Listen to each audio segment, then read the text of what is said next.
Hi friends, welcome back to my channel. Pan India star Prabhas Nag Ashwin combination లో వచ్చిన భారీ చిత్రం కల్కి 2898 AD తెలుగు, హిందీ మాత్రమే కాకుండా ప్రపంచవ్యాప్తంగా సంచలనం సృష్టించిన విషయం తెలిసిందే. పురాణ కథలు, భవిష్యత్తు, ప్రపంచ కలయికగా తెరకెక్కిన ఈ మైథలాజికల్ డ్రామా క్రియేటివిటీతోనే కాదు, స్టార్ కాంబినేషన్స్ తో కూడా ప్రేక్షకులను మైమర్పించింది. ప్రభాస్ తో పాటు అమితాబ్ బచ్చన్, దీపికా పడుకోనే, కమల్ హసన్ కీలక పాత్రలో నటించగా అందరిలోనూ దీపికా పాత్ర ప్రత్యేకంగా నిలిచింది. మొదట్లో బలహీనంగా భయపడే స్త్రీగా కనిపించిన ఆమె చివరికి తల్లిగానే కాకుండా భవిష్యత్తు తరాల రక్షకురాలిగా మారిన తీరు ప్రేక్షకులను ఎమోషనల్ చేసింది. క్లైమాక్స్ లో ప్రభాస్ దీపికాను తీసుకెళ్లడం, సీక్వెల్ లో ఆమె పాత్ర మరింత పవర్ఫుల్ గా ఉంటుందని అనుకున్నారు. కానీ ఉన్నట్టుండి మేకర్స్ బాంబ్ పేల్చేశారు. వైజయంతి మూవీస్ అధికారికంగా ట్వీట్ చేస్తూ కల్కి 2898 AD సీక్వెల్ లో దీపికా పడుకోనే ఉండరు. ఈ ప్రాజెక్ట్ కి కావలసిన కమిట్మెంట్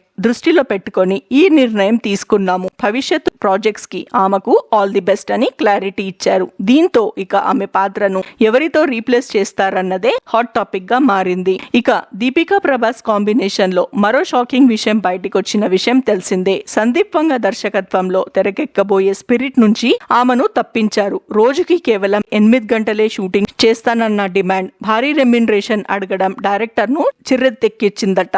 అంతేకాదు, కోపంతో స్పిరిట్ కథని లీక్ చేసేందుకు ప్రయత్నించిందన్న ఆరోపణలు కూడా వచ్చాయి. ఈ కారణంగానే ప్రభాస్ కూడా దీపికపై అసహనం వ్యక్తం చేసి ఇకపై కలిసి పని చేయనని నిర్ణయించుకున్నారని ఫిలిం నగర్ లో టాక్. ఏది ఏమైనా కల్కి సీక్వెల్ నుంచి దీపిక ఎగ్జిట్ ఇప్పుడు హాట్ టాపిక్ అవుతుంది. ప్రస్తుతం దీపిక అల్లు అర్జున్ అత్లీ కాంబినేషన్ లో తెరకెక్కుతున్న భారీ సినిమాలో నటిస్తున్న సంగతి తెలిసిందే. మరి ఇలాంటి ఇంట్రెస్టింగ్ టాపిక్ కోసం please subscribe to my channel.